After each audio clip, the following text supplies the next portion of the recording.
So in a recently released video, I talked about the difference between Italian and Spanish grammar. And in that video, I used examples from other Romance languages highlighting some of the differences. And I also used Latin as well, showing how they diverge from the kind of origin language.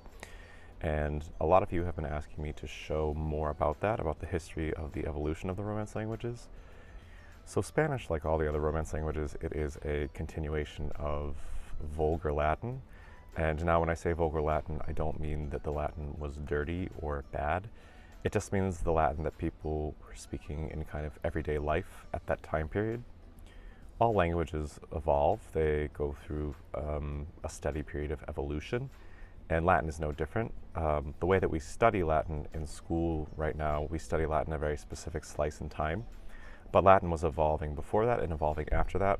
So there's no clear break between when Latin becomes Spanish or French or Italian or Portuguese, but it has a kind of continuous evolution from Latin into these Romance languages that we recognize today. And these changes steadily happening over a few centuries are what leads us now to have these different Romance languages, which might seem on the surface pretty different from one another. But the further you go back, the more they kind of resemble the source language of Vulgar Latin. And one thing that is largely responsible for the difference in these Romance languages is sound shifts. The way in which sounds have slowly shifted over time from the origin of Vulgar Latin into the Romance languages that we have now. So that's one thing that I'd like to focus on today as it pertains to Spanish. And one really important sound shift that was already happening in the late Vulgar Latin stage was the elimination of sounds from unstressed syllables. So the two ways that happens is it happens in a process called apocope, which means the loss of sounds in unstressed syllables at the ends of words. And then we also have syncope, which means the loss of sounds from unstressed syllables in the middle of words, okay, in the interior part of words. So we can see that happening already if I take a verb in Latin, classical Latin, like aperire, which means to open. We can see how in Portuguese it becomes abrir, it becomes abrir in Spanish, it becomes aprire in Italian, and it becomes offrir in French.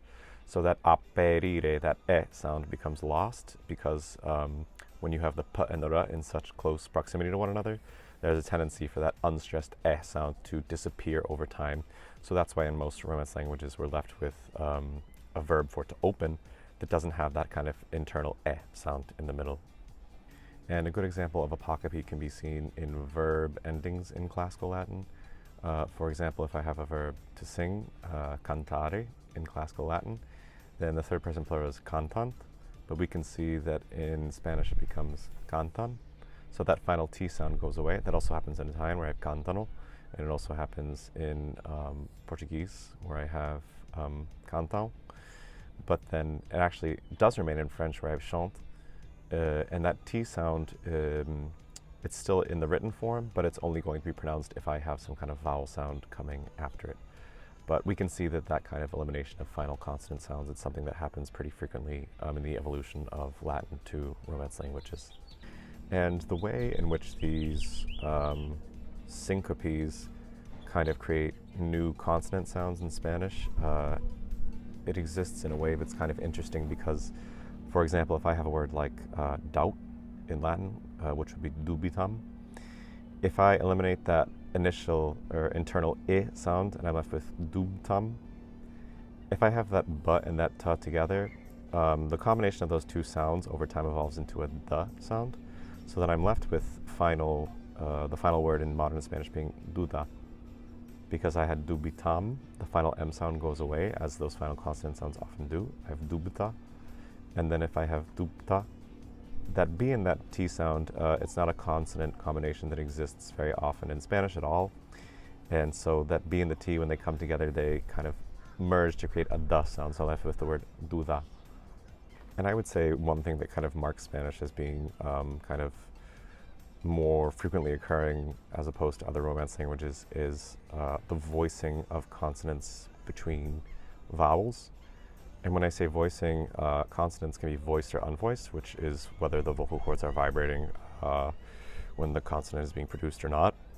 And a lot of consonant sounds that were previously unvoiced in Latin, such as ta or pa or ka, they gain voicing in the evolution into Spanish, and they become the and ba and ga. Okay. A good example we can even see in that first word that I gave, which was aperire. We can see how that in Latin the word is aperire, and even in Italian the word is aprire.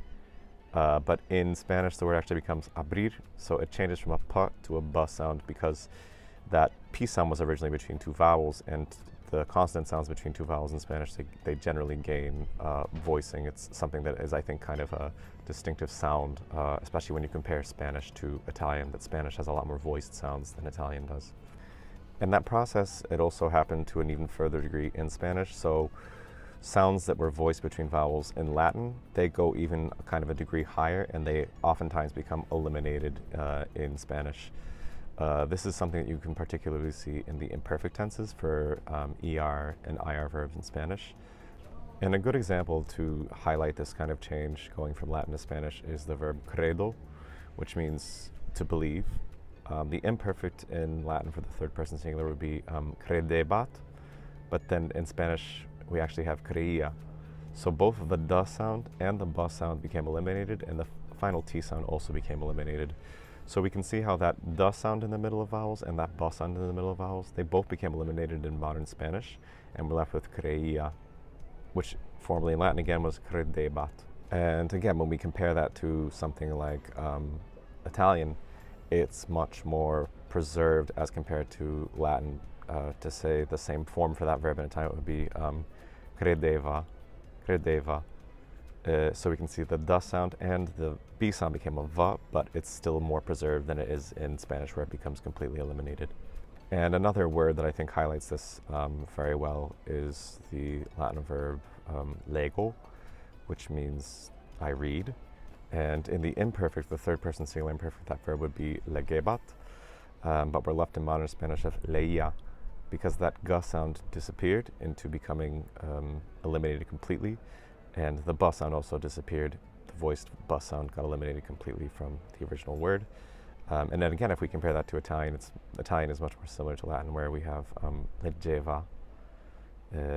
So the j sound, it shifted from a g sound, which was a change that happened in most Romance languages, and the b sound again became voiced into a v sound. But you can see how leggeva is much more similar to legebat than leía, where those consonant sounds are very, they go away so much that they're eliminated. And I think that that's, for me, a very clear difference that I hear between Spanish and Italian, where I think that Spanish has an even more intense level of kind of smoothness to it because of the elimination of all these consonant sounds.